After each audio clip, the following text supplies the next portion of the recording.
வணக்கம். அன்பு உறவுகளுக்கு வணக்கம். ஐயா நீங்க தொடருங்க ஐயா. வணக்கம் சகோதரரே.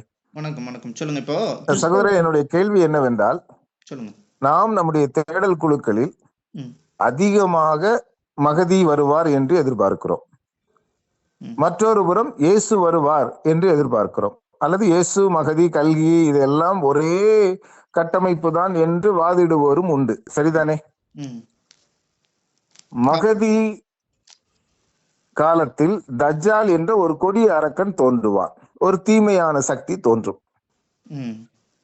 அது 40 நாட்களோ அல்லது 7 வருடங்களோ கொடுமையான சில தீமைகளை செய்யும் என்று ஹதீஸ் குறிப்பிடுவதாக குறிப்புகள் உள்ளது. சரிதானே? ஆமாம். இந்த தஜ்ஜால் சொல்லுங்க மகதியால் வெல்ல முடியாமல் அல்லது அழிக்க முடியாமல் அந்த உதவிக்காக அவர் ஈசா நபியை அழைப்பதாகத்தான் ஹதீஸ்கள் குறிப்பிடுகிறது. ஈசா நபி வந்துதான் தஜ்ஜாலை அழிக்க வேண்டும். இது ஹதீஸ்களின் குறிப்பு. இல்ல, ஒவ்வொருத்தருக்கும் ஒவ்வொரு ரோல். ஆனால் கிறிஸ்தவ வேதாகமத்தின் குறிப்பு என்ன? அங்கே தஜ்ஜாலுக்கு பதிலா அந்தி கிறிஸ்து என்ற ஒரு நபர் அங்கே இருப்பார். இல்ல, அந்த மண்ணுக்காக சொல்ல அவர் 7 வருடம் இல்ல, அந்த மண்ணுக்காக என்ன சகோ அந்த மண்ணுக்காக குறிப்பிடப்பட்டுள்ள விஷயங்களாக நாம பார்க்கிறோம். அதுதான் சகோ, இருக்கட்டும். அந்த மண்ணுக்காகவே அப்படி ஒரு தகவல் வடிவமைக்கப்பட்டுள்ளது என்றே நாம் எடுத்துக்கொள்ளுவோம். அந்தி கிறிஸ்துவை அடையாளம் அது ஒரு 7 ஆண்டு காலம் ஒரு கடுமையான ஒரு தீயவனை. இல்ல, அந்தி கிறிஸ்துவை அடையாளப்படுத்துவது யாருன்னு நீங்க கேட்டீங்கன்னா அது இமாம் மஹதி தான். இல்லை சகோ, இல்ல, நீங்க கிறிஸ்தவ வேதாகமம் எதை வைத்து அந்தி கிறிஸ்துவை நீங்கள் அடையாளப்படுத்துவீர்கள்? அந்தி கிறிஸ்து பல நாடுகளை ஒன்றிணைத்து ஒரு தலைவனாக, உலகை ஆளக்கூடியவனாக வெளிப்படுவான் என்று வேதாகமம் கூறுகிறது. இல்ல, நீங்க அந்தி கிறிஸ்து இஸ்ரேலை அடைந்து அந்த இஸ்ரேலின் அந்த சர்ச்சு மேல அவர் தான் இறைவன் என்று சொல்லும் பொழுதுதான் இவர் அந்தி கிறிஸ்து என்று பயந்து யூதர்கள் ஓடுகிறார்கள். அதுதான் சகோ, அதுவரை தன்னை மேசியா என்று அவன் ஆனால் அடையாளப்படுத்துவான். அது நடப்பதற்கு தேவாலயத்தில் எருசலேம் கட்டப்பட போகிற எருசலேம் தேவாலயத்தில் தன்னை தேவனை போல அடையாளப்படுத்தும் பொழுது யூதர்களும் அவனை எதிர்ப்பார்கள். அப்பதான் உங்களுக்கு தெரியுது, அது வரைக்கும் அவங்களுக்கு தெரியல. அதுதான் சகோ, அங்க யூதர்கள் அவனை எதிர்க்கின்ற பொழுது இப்போ அந்தி கிறிஸ்துவுடைய காலம் எவ்வளவுன்னு நீங்க சொல்லுங்க. 7 வருடம். சரிதானே? 7 வருடம். ஆமா. இப்போ இவர் நம்ம இமாம் மஹதி அவர்களுடைய ஆட்சி காலம் எவ்வளவு? அதுவும் 7 ஆண்டு காலம் தான். 7 வருடம். அப்போ அந்தி கிறிஸ்து தோன்றும் போதே, முதலாக உருவாகும் போதே மக்கா மதினாவை அவர் கைப்பற்ற துடிக்கிறார்.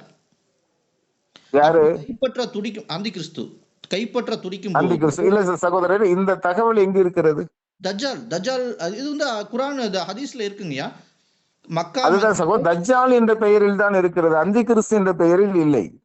இப்போ தஜ்ஜால் ஈசா நபி யாரை கொல்ல வருகிறார்? தஜ்ஜாலை கொல்ல வருகிறார் குர்ஆன் படி. இல்ல, அப்படி ஹதீஸ்கள் குறிப்பிடுகிறது.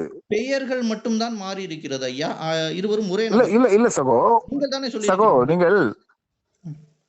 நீங்கள் வேதாகமத்தில் அந்தி கிறிஸ்துவினுடைய பகுதியை கவனித்து பாருங்கள். அவர் எங்கிருந்து வருவான், எந்த நாட்டுக்கு இடையில் இருந்து வருவான் என்றெல்லாம் பல குறிப்புகள் அடங்கி உள்ளது இருக்கிறது. குறிப்பாக யூதர்கள் அந்தி கிறிஸ்துவை எதிர்த்த பின்பு யூதர்களை அவன் கொன்று குவிப்பான். அந்த யூதர்கள் கொல்லப்படும் பொழுது இயேசு ஒரு வாக்கு கொடுக்கிறார். யூதயாவில் இருக்கிறவர்கள் ஒலிவமலைக்கு நேராக ஓடி செல்லுங்கள் என்று குறிப்பிடுகிறார். ஏன் ஒலிவமலைக்கு செல்லுவதற்கு சொல்லுகிறார் என்றால், அந்த ஒலிவமலையில் இருந்துதான் நான் ஏற்கனவே பரம் ஏறி சென்றிருக்கிறேன். ஆகவே மீண்டும் அந்த ஒலிவமலைக்குத்தான் நான் வருவேன். ஆக அந்த ஒலிவமலையில் என்னுடைய கால்கள் இறங்குகின்ற பொழுது நான் உங்களை பாதுகாப்பாக உங்களுக்காக யுத்தம் பண்ண அந்தி கிறிஸ்துவுக்கு எதிராக நான் வருவேன் என்பதுதான் வேதாகமத்தில் இயேசு கிறிஸ்து அடையாளப்படுத்தி இருக்கிற அந்தி கிறிஸ்துவை பற்றிய தகவல்கள். ஆமா. இப்போ இதற்கு இதை போல மகதி என்ற ஒரு பாத்திரமும் தஜ்ஜால் என்ற ஒரு பாத்திரமும் ஹதீஸ்களில் குறிப்பிடப்பட்டுள்ளது. ஆனால் கூடுதலாக என்ன ஒரு தகவல், ஈசா நபி வந்துதான் மகதிக்கு உதவி செய்து தஜ்ஜாலை அழிக்க வேண்டும். இது ஹதீஸ்களின் குறிப்பு. ஆனால் என்னுடைய கேள்வி என்னவென்றால், ஏன் இந்த மகதியை பற்றி இயேசுவானவர் குறிப்பிடவில்லை? இல்ல, அவர் அந்த நிலத்துக்கானவர், அதனால ஒட்டுமொத்த அந்த நிலத்துக்கான இயேசுவை ஹதீஸ்கள் குறிப்பிடும் ஈசா நபி என்று குறிப்பிட்டிருக்கும் பொழுது ஏன் மகதியை இயேசுவானவர் குறிப்பிடவில்லை? மகதி என்பவர் உலகை ஆளக்கூடியவர் அல்ல. அவர் சரி சகோ, நான் மகதிக்கு உதவியாக தஜ்ஜாலை அழிப்பேன் என்று அவர் குறிப்பிட்டிருக்கலாம் தானே இயேசுவானவர்? மகதிக்கு உதவி செய்வதுன்னா, அதாவது அவர் ஒரு குறுநில மன்னர் மாதிரிங்க. அப்ப ஒரு மக்கா மதினாவை ஆளுகிற ஒரு அரசர். ஆனால் அந்தி கிறிஸ்து உலகம். அதுதான் சகோ, நான் என்ன சொல்கிறேன் என்றால், இஸ்லாமிய அந்த ஹதீஸ்களில் இயேசுவை பற்றிய குறிப்புகள் இருக்கிறது. ஆமாம். ஆனால் கிறிஸ்தவ வேதாகமத்தின் ஒரு பகுதியாகிய புதிய ஏற்பாட்டில், அதுவும் குறிப்பாக இயேசுவின் குறிப்புகளில் மகதி போன்ற குறுநில மன்னர்களுக்கு நான் உதவி செய்வேன் என்ற ஒரு வார்த்தையும் இல்லை, அல்லது தஜ்ஜாலை போன்ற ஒரு தோற்றமுடைய ஒருவனை நான் அழிப்பேன் என்பதாக குறிப்பும் இல்லை. ஏனென்றால் தஜ்ஜாலுக்கு ஒற்றை கண் மனிதன் என்று பெயர் வருகிறது. அவன் நீண்ட உயரமாக இருப்பான், சிவப்பான உருவத்தில் இருப்பான், கருஞ்சுருட்டை முடியோடு இருப்பான் என்றெல்லாம் குறிப்புகள் இருக்கிறது. ஆனால் அந்தி கிறிஸ்துவிற்கு அப்படி எந்த குறிப்பும் இல்லை. அவன் உலகை ஆளக்கூடிய ஒரு தலைவனாக இருப்பான் என்ற குறிப்பு வேதாகமத்தில் இருக்கிறது. உலகை ஆளக்கூடிய தலைவனாக அதான் உலகத்தை 10 நாடுகள் சிறுவார்கள் என்று எழுதப்பட்டிருக்கிறது. ஆமா. ஆனால் மெக்கா மெதினாவை அந்தி கிறிஸ்து அந்த தஜ்ஜாலால் வெல்ல முடியாது. அதுதான் சகோ, மெக்காவை பற்றியோ மதீனாவை பற்றியோ இயேசுவானவருடைய குறிப்பில் இல்லை என்பதுதான் என்னுடைய கேள்வியாக இருக்கிறது. அப்படி இல்லை. அப்படியானால் இல்ல, அப்படி இருந்திருந்தால் அரேபியர்கள் அப்பொழுதே கிறிஸ்தவத்தை ஏற்றுக்கொண்டு இருப்பார்கள் தானே. அப்ப அவர்கள் ஏற்றுக்கொள்ளவில்லை. காரணம் என்னன்னா, அப்படியானால் அரேபியர்களை பற்றி எந்த விதமான அதுதான் சகோ, அரேபியர்கள் ஏற்றுக்கொள்ளாத ஈசா நபி எப்படி மகதிக்கு உதவி செய்ய முடியும் என்ற ஒரு குறிப்பு அங்கே இருக்கிறது. அவர் மகதிக்கு உதவி செய்வதற்காக வரவில்லை ஐயா. அவர் இல்லை சகோ, ஹதீஸ் அப்படித்தான் குறிப்பிடுகிறது. உதவி செய்ய மகதியால் தஜ்ஜாலை அழிக்க முடியவில்லை. ஆகவே ஈசா நபி தஜ்ஜாலை அழிக்க போகிறார். ஆனால் அதே சமகாலத்தில் அந்தி கிறிஸ்து என்ற ஒரு கதாபாத்திரம் உலகத்தை ஆளக்கூடியவனாக இருப்பான்.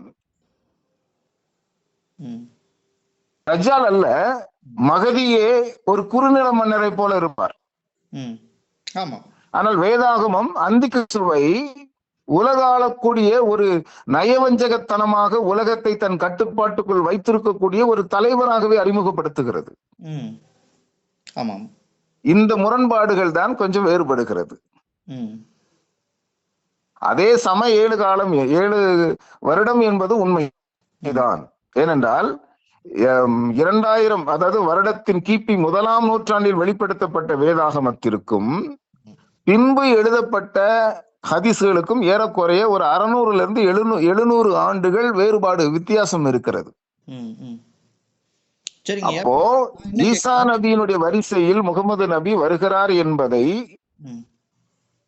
கிறிஸ்தவ வேதாகமம் சொல்லவில்லை, அதுவும் ஹதீஸ் தான் சொல்லுகிறது. மகதியை பற்றியும் கிறிஸ்தவ வேதாகமம் சொல்லவில்லை, அதுவும் ஹதீஸ் தான் சொல்லுகிறது. தஜ்ஜாலை பற்றி கிறிஸ்தவ வேதாகமம் சொல்லவில்லை, அதையும் ஹதீஸ் தான் சொல்லுகிறது. ஆனால் ஒரே ஒரு மாறுபாடு, இந்த இடத்தில் இதே ஹதீஸ்கள் ஈசா நபியையும் குறிப்பிடுகிறது. இதுதான் இதில் இருக்கிற முரண்பாடு. ஏதாவது ஒரு இடத்தில் ஈசா நபி முகமது நபியை பற்றியோ மகதியை பற்றியோ, ஏனென்றால் குறிப்பாக மகதி எந்த வம்ச வழியில் வருவார் என்றால் முகமது நபி அவர்களுடைய வம்சாவளியில் வர வேண்டும். அதிலும் குறிப்பாக பாத்திமா அவர்களுடைய இரத்த உறவில் ஒருவராகத்தான் மகதி வர வேண்டும். அவர் அரபியர்களை தவிர வேறு எந்த ஒரு கட்டமைப்புக்கும் செல்லுவதாக குறிப்புகள் இல்லை. அவருடைய முழு பார்வை, முழு கட்டுப்பாடு, அவருடைய கட்டமைப்பு, அவருடைய காரியங்கள் எல்லாம் ஒரு அரபிய வம்சத்துக்குள்ளேயே நின்று விடுகிறது. இந்த இடத்தில்தான் இது என்ன குழப்பம் என்பது சரியா புரியவில்லை. ஆகவே தான் நான் கேட்டேன். சொல்லுங்க சகோ. அந்த மக்களுக்கு நம்பிக்கை அளிக்க வேண்டும் முதல்ல. இப்போ அவர்களுக்கு இஸ்லாம் என்ற ஒரு பாதை இருக்கிறது. நம்பிக்கை அளிக்க வேண்டும் என்பதற்காக ஒரு உறுதியற்ற அல்லது தொடர்பில்லாத ஒரு தகவல்களை யாரும் கொடுத்திருக்க மாட்டார்கள். ஏனென்றால் யூதர்களை காப்பாற்ற ஈசா நபி எருசலேம் தேவாலயத்தின் அருகே வருவேன் என்பது வார்த்தை. அந்த நிலப்பரப்பில் இப்பொழுது என்ன இருக்கிறது என்று கேட்டால் எருசலேம் தேவாலயம் இல்லை.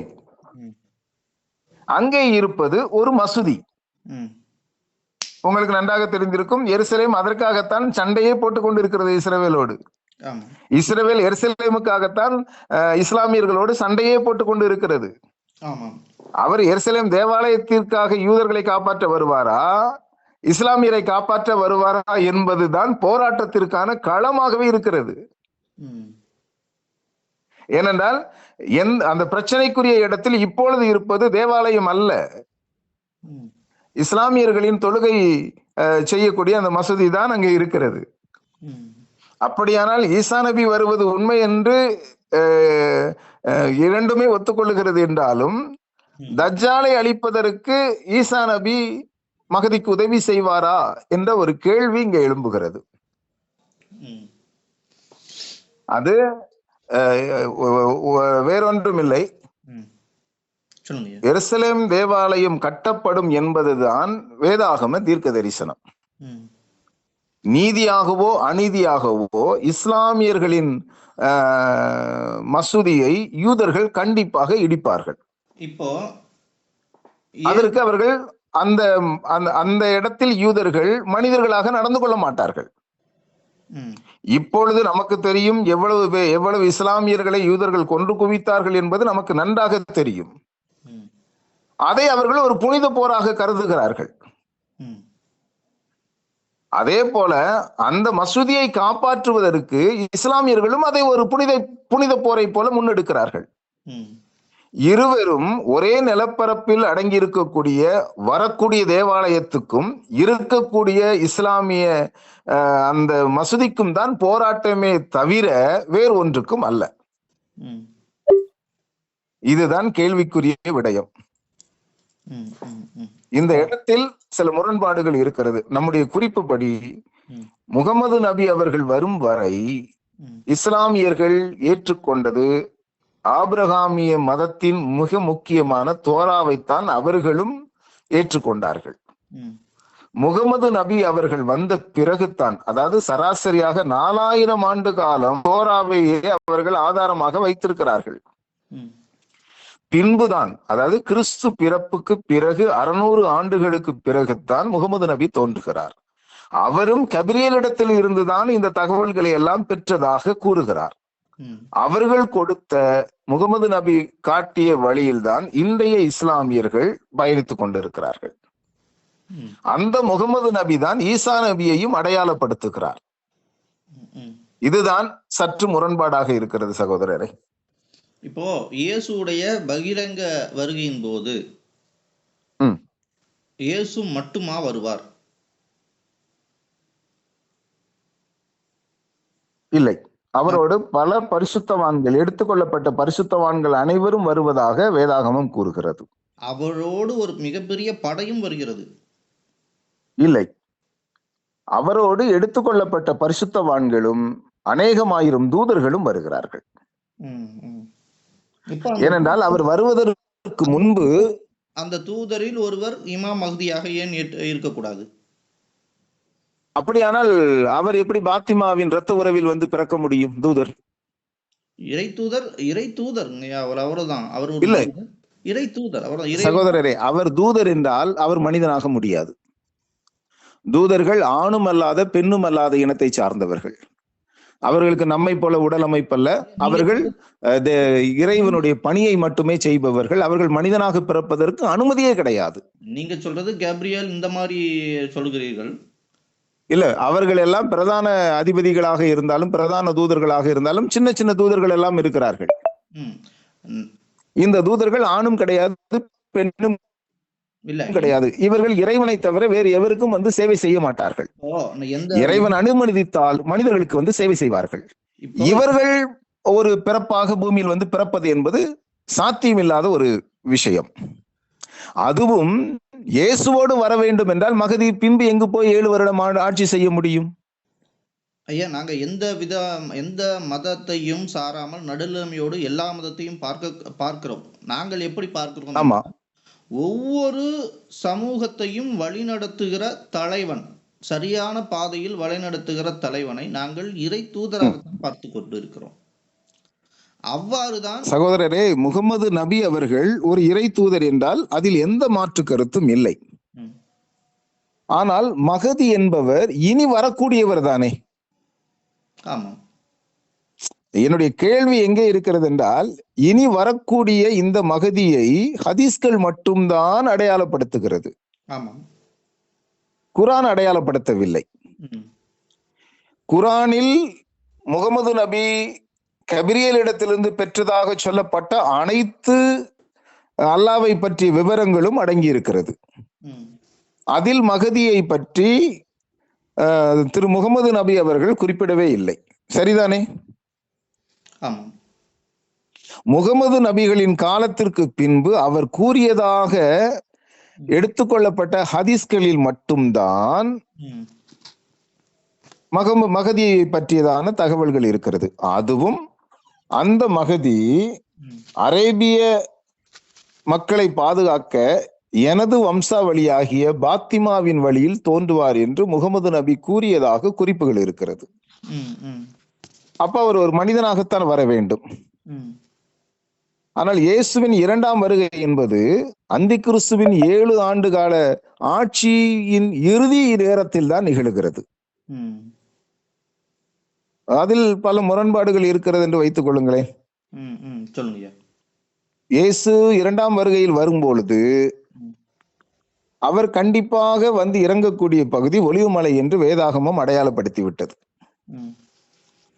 ஒலிவுமலையின் அருகே தேவாலயமும் இருக்கிறது. அந்த தேவாலயத்தில் அந்தி கிறிஸ்து இருப்பான் என்று இயேசுவே குறிப்பிடுகிறார். இதை இயேசுவுக்கு பின் வந்த சீடர்கள் யாராவது குறிப்பிட்டார்கள் என்று கூறியிருந்தால் கூட நாம் ஏற்றுக்கொள்ள முடியும்.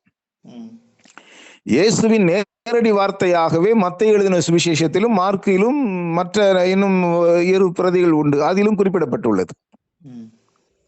அப்படியானால் இதில் தவறு இருக்க வாய்ப்பில்லை தானே ஐயா? இல்ல, அப்படி இல்ல. அது ஒவ்வொரு சாரார் நம்பிக்கை. இங்க இந்த நம்பிக்கை இல்ல. நான் என்ன சொல்லுகிறேன் சகோதரரே, அவருக்கு பின் யாரோ ஒருவர் அதை எழுதியிருந்தார் என்றால் நாம் அதை ஏற்றுக்கொள்வதில் சற்று முரண்பாடுகள் உண்டு. ஆனால் இயேசுவே இப்படி குறிப்பிட்டதாக, அதாவது தானியேல் தீர்க்கதரிசி எழுதியிருக்கிறானே, அதை வாசிக்கிறவன் சிந்திக்க கடவன் என்று எழுதியிருக்கிறார். அதை பாழாக்கும் அருவருப்பு என்று அந்தி கிறிஸ்துவை குறிப்பிடுகிறார். அவன் தேவனுடைய ஆலயத்தில் தேவனை போல உட்காரும் பொழுது யூதேயாவில் இருக்கக்கூடிய யூதர்கள் ஒலிவமலைக்கு நேராக ஓடி செல்ல கடவீர்கள் என்று குறிப்பிடுகிறார். அதே ஒலிவமலையில் தான் நான் மீண்டும் வந்து தோன்றுவேன் அல்லது இறங்குவேன் என்பதாக வேதாகமம் மிக தெளிவாக சில குறிப்புகளை வைத்திருக்கிறது. அவர் கண்டிப்பாக ஒலிவமலையின் மேல் தான் வருவார் என்பதற்கு அடையாளமாக இன்றைய காலகட்டத்தில் ஒலிவமலை 2ஆக பிளந்துறது என்று அந்த நகர கட்டுமான நிபுணரால் சான்றும் அளிக்கப்பட்டிருக்கிறது. ஏனென்றால் அவர் வந்து கால் வைக்கின்ற பொழுது அந்த ஒலிவமலை 2ஆக பிளந்து விழும் என்று வேதாகமம் குறிப்பிடுவதற்கு ஏற்ப இப்பொழுது ஒலிவமலையில் வெடிப்பும் தோன்றி இருக்கிறதாக கூறுகிறது. எனக்கு கிறிஸ்தவத்தை கட்டமைக்க வேண்டும், இயேசுவை கட்டமைக்க வேண்டும் என்பதல்ல. ஆனால் இதே சமகால கட்டத்தில் மகதிக்கு எப்படி இயேசுவானவர் உதவி செய்ய முடியும்? அது உலகத்தின் இறுதி காலமாக, அதாவது இயேசுவானவர் 2ஆம் வருகையில் வந்தவுடனே சத்திய யுகம் துவங்குவதாக, அதாவது 1000 வருட அரசாட்சி துவங்குவதாக எழுதப்பட்டிருக்கிறது. இறைவனும் இயேசுவும் சேர்ந்தே அந்த 1000 வருட அரசாட்சியை நியமிப்பார்களாம். அதைத்தான் கல்கியை பற்றிய குறிப்பிலும் குறிப்புகள் இருக்கிறது. இயேசு எப்படி 1000 வருட அரசாட்சியை பற்றி பேசி இருக்கிறாரோ அதே போலவே கல்கியை பற்றிய விடயத்திலும் 1000 வருட ஒரு ஆட்சியை கல்கி அமைப்பார் என்று கூறுகிறது. அந்த 1000 வருட ஆட்சியில் சிங்கம் எப்படி வலிமையற்று பசுவை போல நடந்து கொள்ளுமோ அதை போலவே தான் நடக்கும் என்று வேதாகமும் குறிப்பிடுகிறது.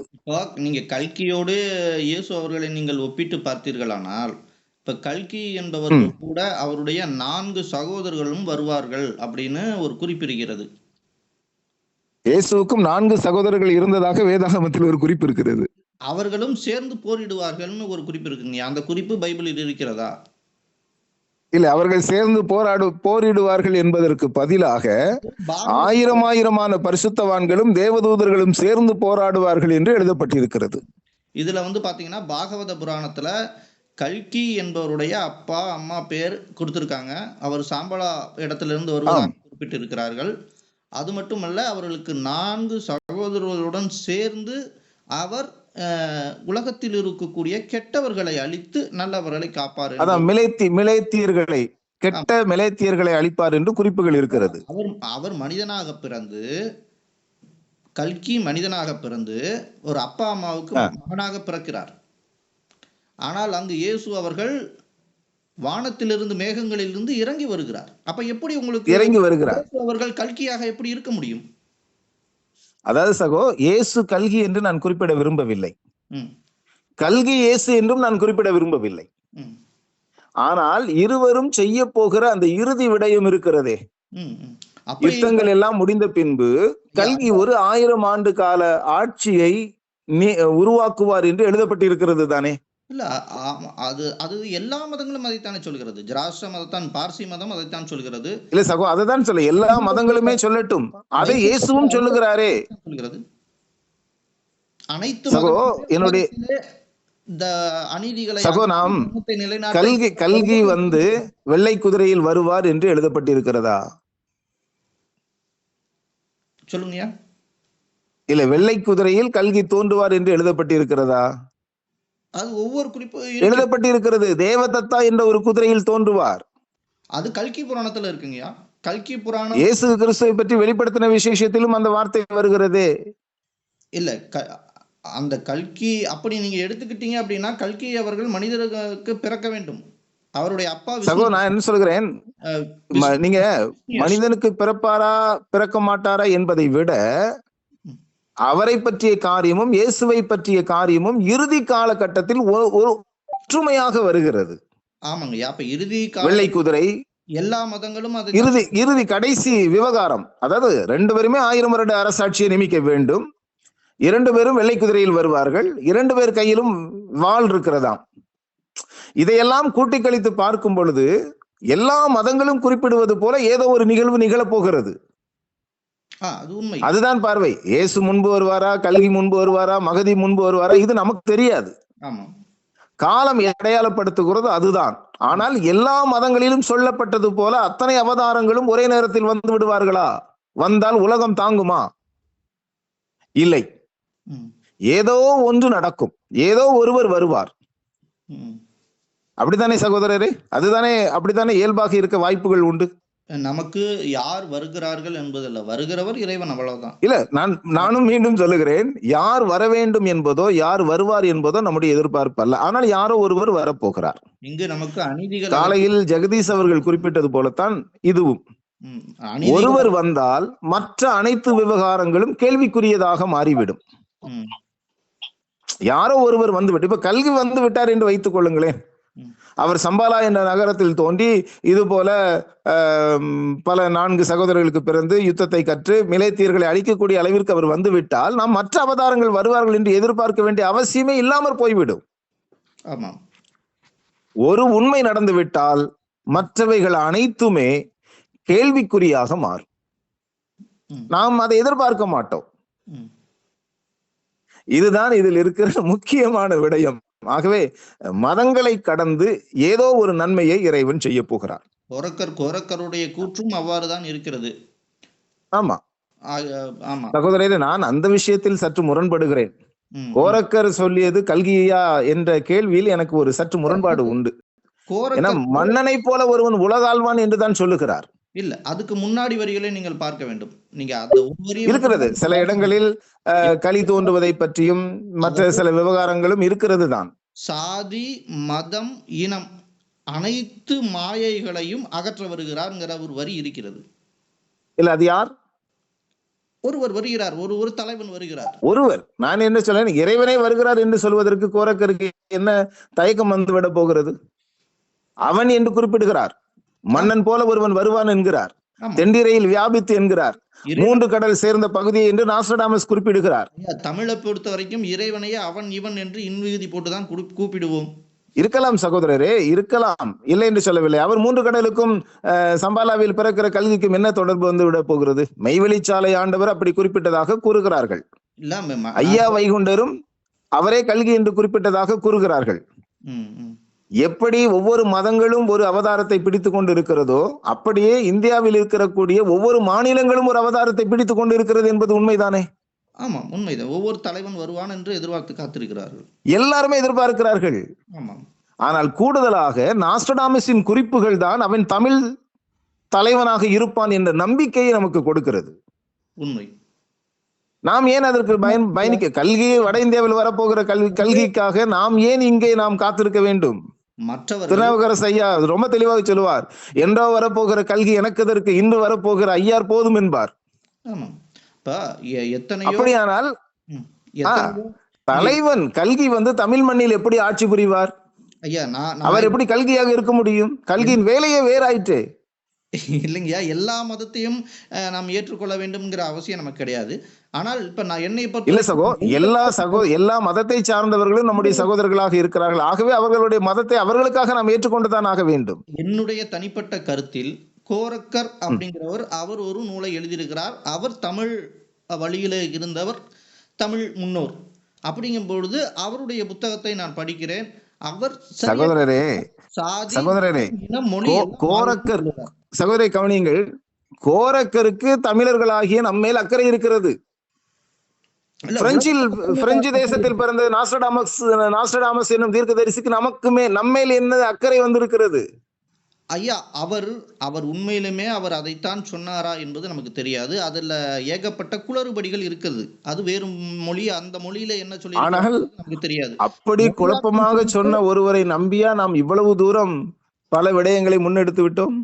நான் நாஸ்ட்ரடாமஸ் எல்லாம் நம்பலைங்கய்யா. நான் கோரக்கர் மட்டும்தான் நம்பிக்கொண்டு இருக்கிறேன். நாஸ்ட்ரடாமஸ் குறிப்புகளை நான் ஒருபோதும் முழுமையாக அது சரின்னு நான் சொல்லவே கிடையாதுங்களே. கோரக்கருடைய கருத்துக்கள் நம்மளுடைய ஏடுகள் பாடல்கள் இருக்கிறது, அதை எடுத்து சொல்லிக் கொண்டு இருக்கு. என்ன காரணம்னு கேட்டீங்கன்னா, நாஸ்ட்ரடாமஸ் கருத்துக்களே பல கருத்துக்கள் உண்மை, பல கருத்துக்கள் பொய் அப்படிங்கிற மாதிரி பல செய்திகள் வந்திருக்குது. அது நமக்கு தக்க முடியாது. ஏன்னா சகோதரர், பொதுவாக செவி வெளி செய்தியாகட்டும் பொது செய்தியாகட்டும், ஒருவரை விட்டு ஒரு செய்தி கடந்து வரும்போது அது 1, 10, 100 அப்படின்னு கதை கட்டி தான் வரும். ஆமா, உண்மை. ஆனா உண்மை என்பது என்ன? ஒரு தமிழன் தோன்றுவான் என்பதை அவர் அடையாளப்படுத்துகிற இடத்திற்கு வரும்போது பல விஷயங்களை அவர் ஒன்றுபடுத்துகிறார். அவன் ஒரு இறையாண்மையை உருவாக்குவான், 3 கடல் சந்திக்கிற இடத்திலிருந்து அவன் தோன்றுவான், இப்படியாக சில விடயங்கள் வருகிறது. இப்ப என்ன சொல்றாரு பாருங்க, இதுதான் கோரக்கருடைய சந்திரரேகையோடு ஒத்து போகும் பொழுது நாம் அதை ஏற்றுக்கொள்ளுகிறோம். அதாவது இப்ப கோரக்கருடைய சந்திரரேகையில வரக்கூடிய அந்த மனிதர் என்ன செய்யறார் அப்படின்னு கேட்டீங்கன்னா, அவர் அந்த சாதி, இன, மொழி, மாயை அகற்றுகிறார். இனமும் ஒரு மாயை தாங்கிறார், மதமும் ஒரு மாயை தான், சாதியும் ஒரு மாயை. கண்டிப்பாக மதமும் இனமும் வேற இருக்கப்பட வேண்டிய கொடிய விஷயங்கள், அதில் மாற்று கருத்தே இல்லை. நான் தமிழன் அப்படின்னு நம்ம சொல்லிக்கிறதுலயே ஒரு மாயை இருக்கிறத நம்ம உணர்றோம். அப்ப இங்க தமிழன் என்று சொல்வதிலேயே ஒரு மாயை இருக்கு எனும் பொழுது, அப்ப இங்க வரக்கூடிய ஒரு தலைவர் எவ்விதமான இல்ல சகோதரரே, எதற்காக தமிழன் என்ற வார்த்தையை பயன்படுத்தினேன் என்றால், தமிழ்நாட்டில் இருக்கக்கூடிய ஒரு ஆட்சியை பிடிக்கக்கூடிய ஒருவராக அவன் வருகிறான் என்ற பொதுவான பார்வை இருக்கிறது. அது தமிழனாக இருந்தாலும் பரவாயில்லை, நம்முடைய தாய் வழி சொந்தங்கள் மலையாளியாக, தெலுங்கராக, கன்னடராக, என் வட இந்தியராக இருந்தாலும் நாம் ஏற்றுக்கொண்டு தான் ஆக வேண்டும். மனிதனாக இருந்தால் போதாதான்? அது போதும் நமக்கு. எங்கேயோ பிறந்த அந்த யாருங்கய்யா முல்லை பெரியாறு அணையை கட்டியிருக்கிற பென்னி குயிக் எங்கேயோ பிறந்து எங்கேயோ அவர் ஒரு சொத்துக்களை பெண் எல்லாம் குயிக், கொட்டி ஒரு அவருடைய அணையை பெண் கட்டி குயிக்கே இங்க ஏதோ ஒரு பேர் இருக்கக்கூடிய வரும். மக்களுக்கு நல்லது செய்ய வேண்டும் அப்படிங்கிற. சகோதரரே, ஒருவேளை என்னுடைய மொபைல் சுவிட்ச் ஆஃப் ஆகலாம்.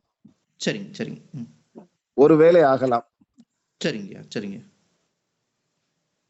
அதனால சகோதரரே, நான் என்ன சொல்லுகிறேன், மனிதத்தை மட்டும்தான் நாம் பார்க்க வேண்டும், மதத்தையோ இனத்தையோ பார்க்க வேண்டிய அவசியம் இல்லை. நமக்கு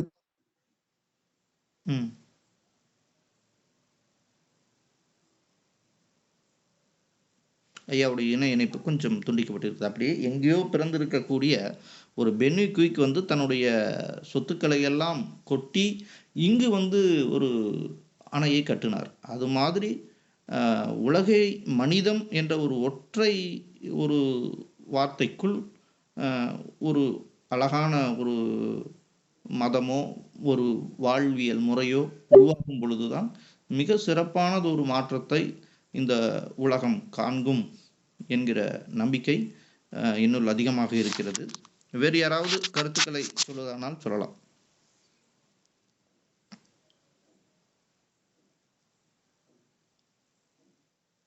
ஐயா செந்தில் ஐயா, வணக்கம். வணக்கம் சார். வணக்கம். உங்கள் கருத்துக்களை சொல்லுங்க ஐயா. அகிலத்தரது பத்தி கேக்குறீங்களா இல்ல வந்து இப்ப நீங்க உரையாடல் பண்றீங்க அதுல இருந்து சொல்றீங்களா? மொத்தமா ஒரு வரக்கூடிய தலைவனை பற்றி ஒரு ஆய்வு பேசணும், மொத்தமா பேசணும். அன்னைக்கு அது முதல்ல சொன்னது வந்து நாஸ்ட்ராடாமஸ் சொன்னதை நம்ம நம்பலாம்னு நினைக்கிறேன் ஐயா. அவர் சொன்னதெல்லாம் 90% நடந்துடுது. சரி சரி. அதாவது இரட்டை கோபுரம் வந்து 97 சொன்னாங்க நடக்க போகுதுங்க. ஆனா அது நடந்தது வந்து 2001ங்களா 2001ன்னு நினைக்கிறேன். 4 வருஷம் கழிச்சுதான் நடந்தது. அது இரட்டை கோபுரம்னு ஆரம்பத்துல தெரியாது. 2 அந்த பறவைகள் வந்து இரும்பு பறவைகள் வந்து விண்ணுல வந்து அடிக்கும் அப்படின்னு சொல்லியிருந்தாங்க. அது உண்மையிலே 2001ல நடந்து போச்சு. அது மாதிரி அவர் சொன்னது எல்லா இதுவுமே நடந்திருக்குது ஐயா. சரி சரி. நம்புவோம். ஆமா ஐயா. 2028 30 நீங்க சொன்னதுதான் நானும் நம்பிட்டு இருக்கேன்.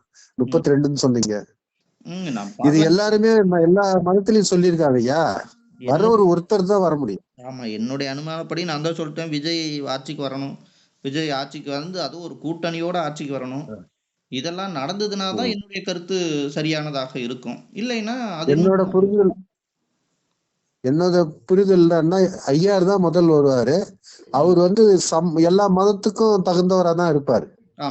நீங்க சொல்லுற ஈசா நபி அவர் மகதி எல்லாம் அதெல்லாம் பிற்காலத்துல நடக்கக்கூடியதான் நான் கருதுறேன். ரொம்ப நாள் ஆகும். இதுக்கு அப்புறம் தான் வந்து கல்கி வருவாருன்னு நான் நினைக்கிறேன். கல்கியும் ஐயாரும் ஒண்ணு இல்லைன்னு நான் உணர்றேன் ஐயா. சரி சரிங்கய்யா சரிங்கய்யா. ஏன்னா கல்கி புராணம் பார்த்தேன்னா அது பெருசா இருக்கு. அந்த அளவுக்கு இது வந்து ஆரம்பத்துல இது நடக்கும். ஒரு ஒழுங்குபடுத்திட்டு உலகத்துல கொஞ்சம் அப்படியே போகும். அப்படிதான் நான் நினைக்கிறேன். அது ஒரு நல்லவரா வரணும். அது வந்ததுனால நமக்கு எல்லாருக்குமே சுபிட்சமா இருக்கும். எல்லாரும் எதிர்பார்த்துட்டு தான் இருக்கும். ஏன்னா அரசியல் சரி கிடையாது. அப்புறம் வந்து நம்ம தெய்வங்கள் பேர்ல நிறைய தவறுகளும் நடக்குது. பெண்கள் குழந்தைகள் எல்லாருமே பாதிக்கப்படுறாங்க. இது கொஞ்சம் மாற்றம் வந்ததுன்னா கொஞ்சம் நல்லா இருக்கும் ஐயா. பணம்ன்ற இது வந்து கொஞ்சம் நம்மளை போட்டு எல்லாரையும் வதைக்குது. பணம், அதிகாரம், இந்த 3 இது சொல்றாங்க. பணம் ஒண்ணு, அதிகாரம், அப்புறம் அந்த முதலாளித்துவம், அதெல்லாம் பாதிக்கப்பட்டுரும். நம்ம எல்லாருமே மிடில் கிளாஸ்ல இருந்து பணம் இருக்கிறவங்க அதெல்லாம் கேர் பண்ணவே மாட்டேங்க. அவன் திருப்பி ஏமாத்திட்டு அவன் போயிட்டே இருப்பான். நீங்க முன்னாடி ஒரு தலைப்பு கொடுத்தீங்க இல்லையா, ஆன்மீகமும் இப்போ தற்போதைய சூழ்நிலையும்.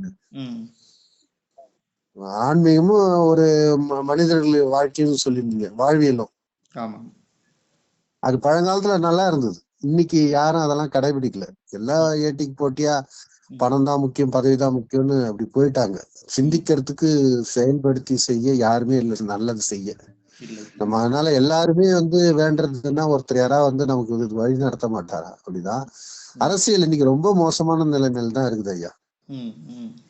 ரொம்ப மோசம். நம்ம ஓட்டு போட்டு நம்ம ஏமாத்திக்கிட்டு இருந்தோம். அதாவது நம்ம பிடியில மாட்டிக்கணும். ஆனா நீங்க வந்து புராணம் இதெல்லாம் பேசுறீங்க, புராணம் பழசு அதெல்லாம் சொல்றீங்க, இப்படி எல்லாம் இருந்திருக்குது, இதெல்லாம் எழுதி வச்சிருக்காங்கன்னு சொல்றீங்க. ரெண்டாவது அகில திரட்டும் போட்டிருக்கீங்க. அகில திரட்டுல இருந்து அந்த அளவுக்கு ஒன்னும் நடந்த மாதிரி தெரியல ஐயா.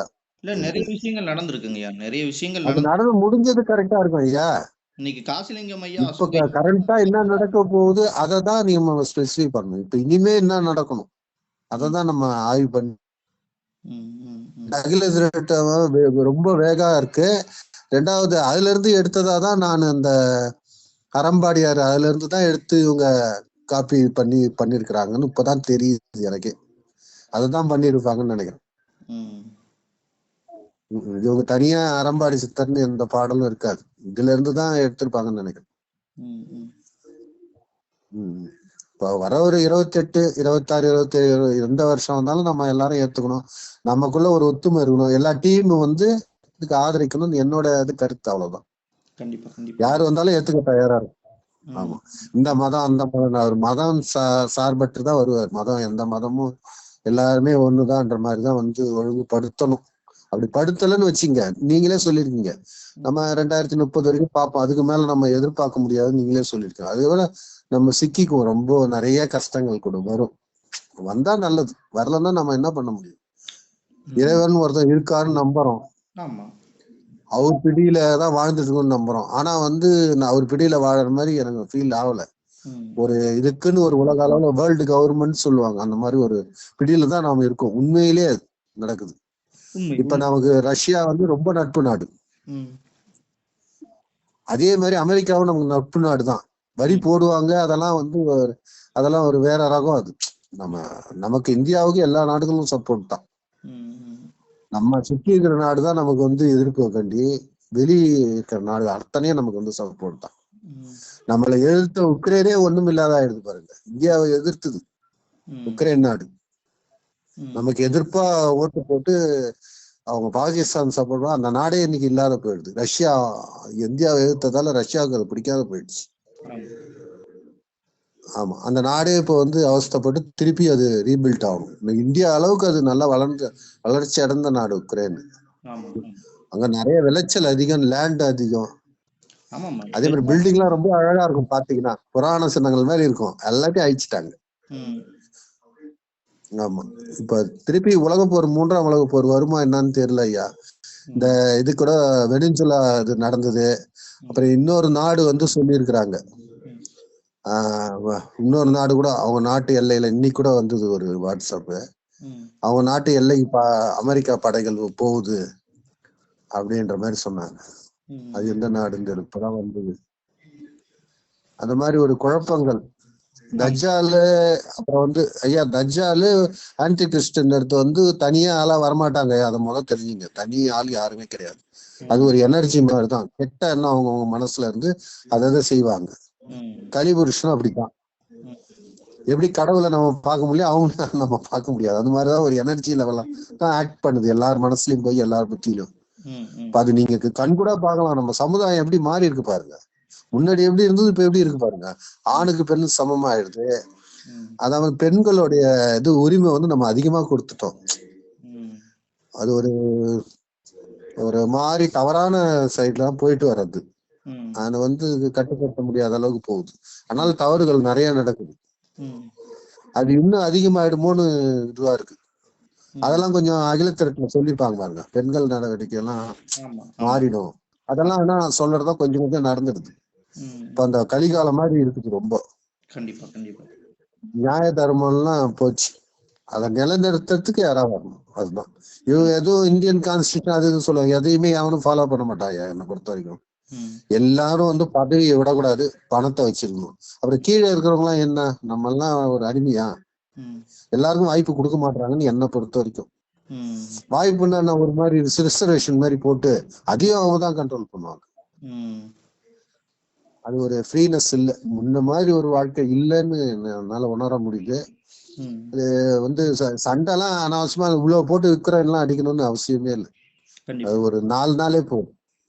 இவ்வளவு நாள் போட்டு அவங்க இழுத்து ஒரு போர் மாதிரி பெருசா அதெல்லாம் வந்து ஒரு நான் ஃபீல் பண்றது என்னன்னா, உலக அளவுல ஒரு கவர்மெண்ட் இருக்கு, அந்த ஒற்றை கண் போட்டு வச்சிருப்பாங்க பாருங்க, ஆமா ஆமா பிரமிட் மாதிரி போட்டு. இலுமினாட்டி. அது ஒரு ஆமா, அது ஒரு 6 குடும்பம் சேர்ந்தது. அதுக்கே ஒரு 20 குடும்பம் இருக்கு. அந்த 20 குடும்பத்தை தான் எல்லாருமே கான்டாக்ட் பண்ற மாதிரி இருக்குது நான் கேள்விப்பட்டது. இந்த 20 அந்த 6 குடும்பத்தை யாருக்கிட்டயே நெருங்க முடியாது. ம் இந்த 20 குடும்பன்றதுலதான் வந்து இந்தியா ஒரு இதோட லிங்க் ஆகும். ம் அந்த 6 குடும்பம்ன்றது 6 கண்ட்ரியை சேர்ந்தவங்க. அது எல்லாம் வந்து யூரோப்ல தான் இருக்கு. ம் அதுல மெயின் இஸ்ரேல் தான். ம் ஆமா, அந்த மாதிரி உலகம் ஒரு போயிட்டு இருக்கு. அது எப்படி மாறும் என்னன்னு நம்மளால கணிக்க முடியல ஐயா. புரியுதுங்கய்யா. ம் ஆனா நம்மள மக்களை வந்து யாரும் அந்த அளவுக்கு துன்புறுத்த மாட்டாங்க, இப்படியே தான் கொண்டு போவாங்க. ம் வளர்ச்சி வந்து பணக்காரங்களுக்கு தகுந்த மாதிரி தான் இருக்கும், ஏழைகளுக்கு தகுந்த மாதிரி விட மாட்டாங்க. கண்டிப்பா கண்டிப்பா. பணக்காரங்களுக்கு வேண்டியதெல்லாம் தான் கண்டுபிடிச்சிட்டே போறாங்க.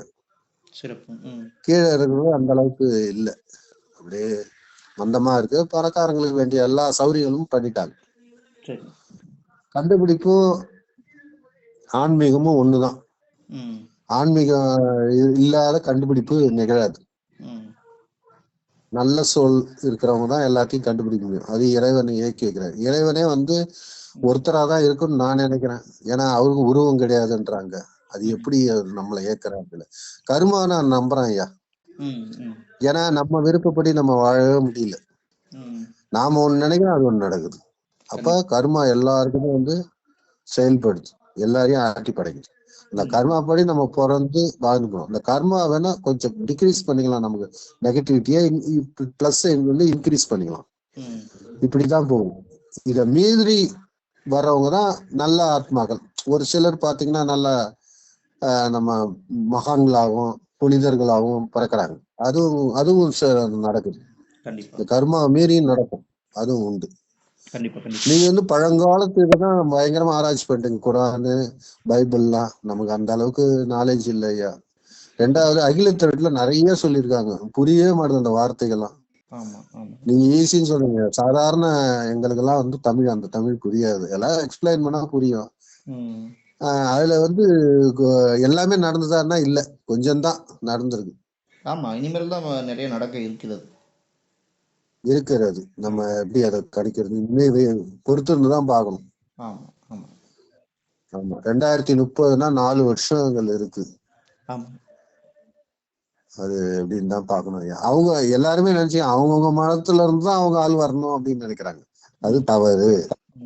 வரவர் ஒருத்தர் தான் அவருக்கு இந்து மதம் மெயினா இருந்து கிறிஸ்தவர்களும் முஸ்லீம்களும் அரவணைச்சுக்குவாரு. அப்படிதான் வருவர் தான் இருக்கணும்னு நினைக்கிறேன். நான் நினைக்கிறேன் வரக்கூடிய அவரு இந்தியாவில இருந்து தான் அவரு இல்ல வரக்கூடிய தலைவன் உண்மை என்னன்னு கேட்டீங்கன்னா மதங்களை காப்பாத்த வரமாட்டாரு, மக்களை காப்பாத்த தான் வருவாரு.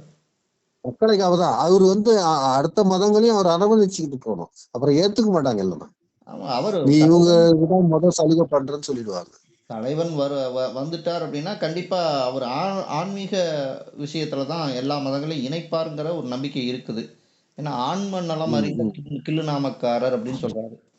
ஆன்ம நலம் என்னும் பொழுது கண்டிப்பா ஆன்மீகத்தை சொல்றாரு. வந்தா தான் அது நம்ம சொல்ல முடியும். நான் ஆரம்பத்துல வந்து மோடி தான் இருக்குமோன்னு பல பேர் மோடின்னு தான் கமெண்ட் பண்ணாங்க. இந்த விவகாரத்துல மோடி தான் இருக்குமோன்னு நினைச்சேன். அப்புறம் வந்து கேரளான்னாங்க, அதை விட்டுட்டு அப்புறம் தமிழ்நாடுன்னாங்க. அப்புறம் சரி தமிழ்நாட்டுல இருந்தே வராங்கன்னு பல பேர் நிறைய சொல்லவும் சரி தமிழ்நாடு தென் பகுதியில இருந்து தான் வருவாங்கன்னு சொல்றத நம்பி இருக்கும். கிள்ளு நாமக்காரன் தான் அவங்கதான் வரணும்னு இல்லை, எப்படி வேணாலும் நடக்கலாம், பார்ப்போம். வரட்டும் வரட்டும். வரக்கூடிய தலைவன் தான் நமக்கு முக்கியம். மக்களை காப்பாத்துறதுக்கு ஒரு நல்ல தலைவன் வரணும், அவ்வளவுதான். சிறப்பு சிறப்புங்கய்யா. சரிங்கய்யா, நம்ம நிறைவு செய்வோம். மணி 45 நிமிடங்களுக்கு மேல் சென்று விட்டது. மீண்டும் நாளை சந்திப்போங்கய்யா. நன்றி, அனைவருக்கும் நன்றி உறவுகளே. நன்றி நன்றி நன்றி நன்றி.